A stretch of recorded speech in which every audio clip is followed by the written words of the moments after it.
At late night in the half-painted nursery, I was folding a tiny blue onesie over my 8-month pregnant belly when my phone rang. A state trooper called to say my husband had been pulled from a car wreck with another woman in the passenger seat.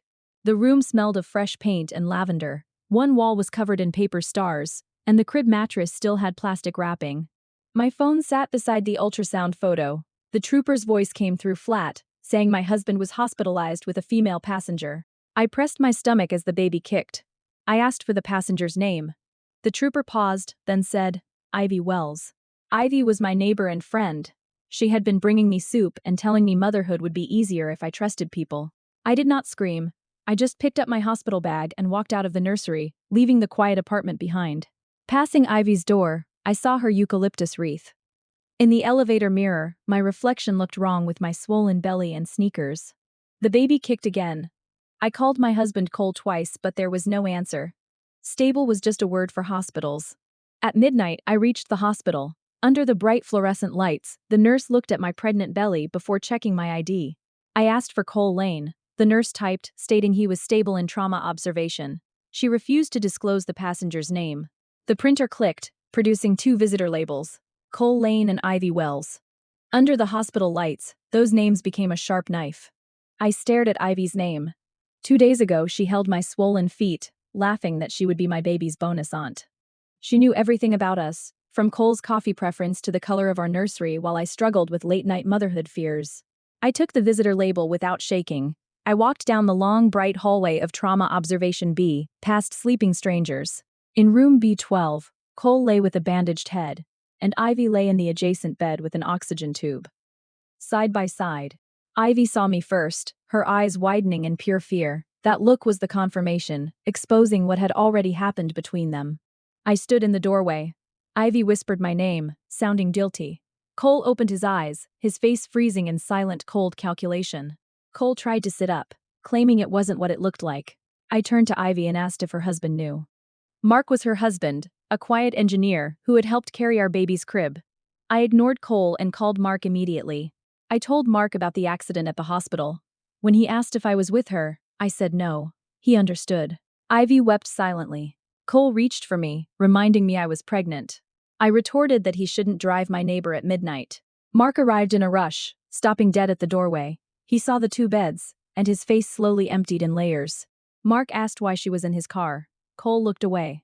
When Mark asked how long, Ivy whispered a weak excuse. Mark demanded to know how long. Ivy pressed her hand to her stomach and whispered that she was pregnant. The room froze.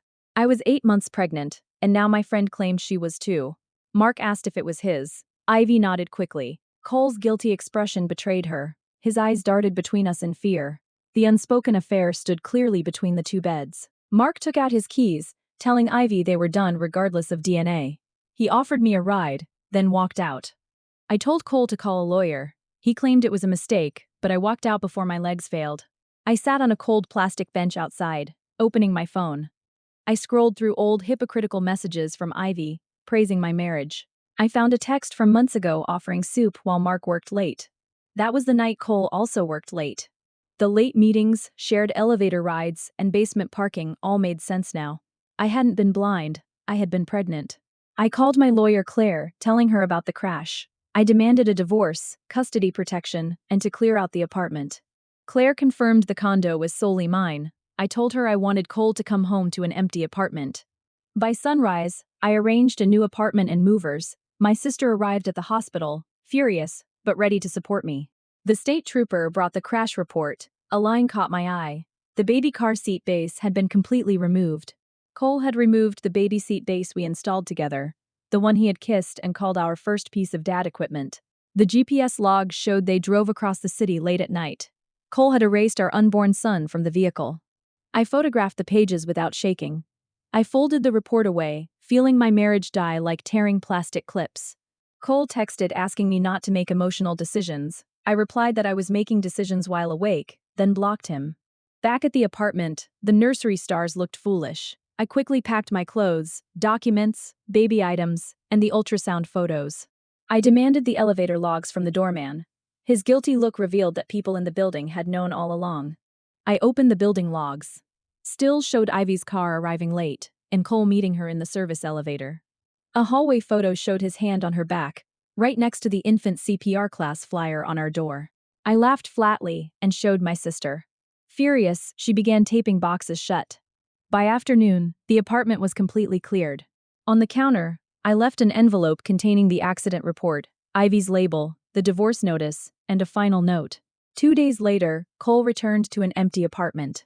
The hallway camera captured him holding the envelope as his shoulders slumped. In my new Cambridge apartment, I watched my sister assemble the crib. I ignored Cole's angry texts, telling him to contact Claire. 9 days later, Mark called to say the baby was his. He was divorcing Ivy, who had used Cole to feel reckless. Mark apologized, saying his marriage stood close enough to mine to help hide the affair. His words rang painfully true. 3 weeks before my due date, Mark visited with muffins and a legal envelope. We sat in my quiet new apartment. Mark explained Cole used a company car under false pretenses. He showed me the demand letter and Cole's fake meeting logs. Cole was suspended for insurance fraud and vehicle misuse. It was the first breath of real justice I had felt. Mark wanted to assign all his settlement money to my son's trust, calling it blood money from a ruined marriage. Mark asked to be a supportive figure for my son, offering to teach him and let the kids grow up connected. He wanted to raise a child who did nothing wrong. I agreed to go slowly, setting strict boundaries for the kids. My son Leo was born after 17 hours of labor. Cole sent expensive white roses, which my sister promptly threw away. Mark brought simple wildflowers with a card welcoming Leo. I cried, realizing someone finally saw my son as just a child. 6 months later, Mark and I walked our strollers in the park. We weren't a perfect family, but the kids came first. Mark taught the boys baseball while I watched. From afar, Cole watched us, seeing the life he had lost forever. At home, I looked at the new gold stars on the wall. Cole texted about forgiveness, but I ignored it. Looking at sleeping Leo, I realized peace was the best revenge. The wreck took one life, but gave me a better one.